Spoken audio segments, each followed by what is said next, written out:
Bayangkan sebuah pagi di masa depan yang tidak terlalu jauh.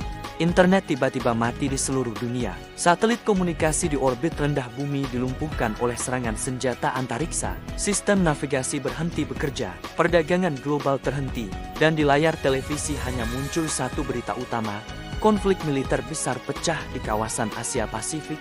Bagi sebagian orang, skenario ini mungkin terdengar seperti film fiksi ilmiah. Namun bagi banyak analis geopolitik, kemungkinan konflik besar antar kekuatan dunia kini semakin sering dibicarakan. Bahkan Presiden Indonesia, Prabowo Subianto, dalam berbagai forum strategis pernah mengingatkan bahwa dunia sedang memasuki periode ketegangan global yang semakin tinggi. Pertanyaannya bukan lagi apakah konflik besar mungkin terjadi, tetapi seberapa siap negara-negara menghadapi kemungkinan tersebut. Dalam strategi militer klasik terdapat sebuah prinsip yang sangat terkenal. Si vis pacem, para belum jika ingin damai, bersiaplah untuk perang. Prinsip ini menjadi salah satu dasar kebijakan modernisasi militer Indonesia dalam beberapa tahun terakhir. Pemerintah mulai memperkuat berbagai sistem pertahanan, termasuk pembelian jet tempur Dassault Rafale, rencana pengadaan kapal selam Scorpene kelas submarine, serta pembangunan radar pertahanan udara modern. Langkah ini sering menimbulkan perdebatan. Sebagian pihak menilai belanja alutsista bernilai puluhan miliar dolar dapat menjadi beban besar bagi anggaran negara. Namun dari sudut pandang strategi pertahanan, modernisasi militer memiliki tujuan utama yang disebut deterrence. Deterrence berarti menciptakan kemampuan militer yang cukup kuat sehingga negara lain berpikir berkali-kali sebelum mencoba melakukan tekanan atau agresi. Dalam dunia geopolitik, seringkali kekuatan militer justru digunakan untuk mencegah perang, bukan memulai perang. Salah satu alasan mengapa Indonesia sangat penting dalam geopolitik global adalah faktor geografi. Indonesia berada di jalur persimpangan antara Samudra Pasifik dan Samudra Hindia. Di wilayah ini terdapat beberapa jalur pelayaran paling sibuk di dunia, termasuk Selat Malaka, Selat Sunda, dan Selat Lombok. Sekitar sepertiga perdagangan maritim dunia melewati kawasan ini. Artinya, stabilitas perairan Indonesia sangat penting bagi ekonomi global. Dalam konteks rivalitas antara Amerika Serikat dan China, jalur ini bahkan memiliki nilai strategis yang jauh lebih besar. Dalam analisis geopolitik, terdapat istilah yang dikenal sebagai Malacca Dilemma.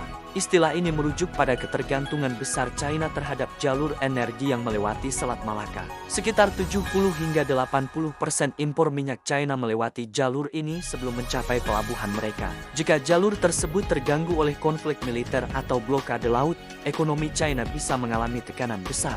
Karena itu, banyak analis percaya bahwa dalam skenario konflik besar di kawasan seperti Selat Taiwan, jalur pelayaran di Asia Tenggara akan menjadi sangat strategis. Kapal perang, kapal selam, dan armada laut dari berbagai negara kemungkinan besar akan beroperasi di sekitar wilayah ini. Dan sekali lagi, hampir semua jalur tersebut berada di dekat wilayah Indonesia.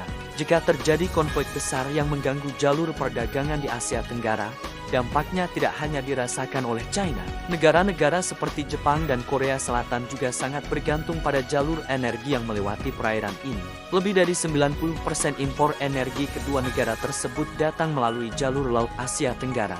Jika jalur ini terputus, pasokan energi mereka bisa terganggu hanya dalam hitungan minggu. Dampaknya dapat berupa gangguan industri besar, krisis energi nasional, hingga tekanan ekonomi global. Karena itu, stabilitas kawasan Asia Tenggara sering dianggap sebagai salah satu faktor kunci dalam menjaga stabilitas ekonomi dunia. Perang modern juga menunjukkan satu pelajaran penting. Kekuatan militer tidak hanya ditentukan oleh teknologi senjata, tetapi juga oleh logistik. Konflik seperti recent invasion of Ukraine menunjukkan bahwa pasokan bahan bakar, amunisi, dan logistik seringkali menjadi faktor penentu dalam perang modern. Bagi Indonesia, tantangan terbesar bukan hanya soal jumlah senjata, tetapi juga ketahanan nasional terhadap krisis global. Ketergantungan pada impor pangan, energi, dan bahan baku industri bisa menjadi kerentanan jika terjadi gangguan besar dalam sistem perdagangan dunia. Karena itu, banyak kebijakan strategis seperti penguatan industri pertahanan nasional dan program ketahanan pangan sering dipandang sebagai bagian dari strategi keamanan nasional. Dunia sedang berubah.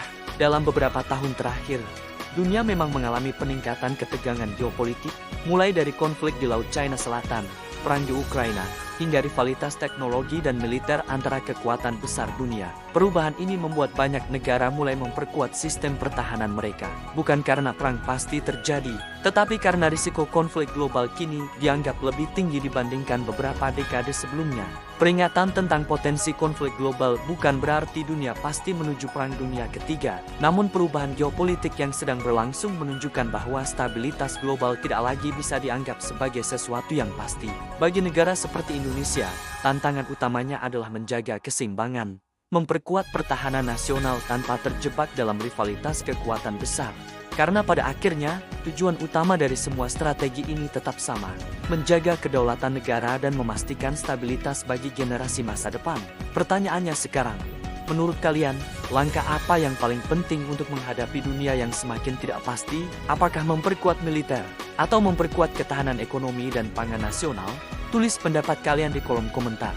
Dan jangan lupa subscribe Inside Daily untuk analisis geopolitik dan strategi global terbaru.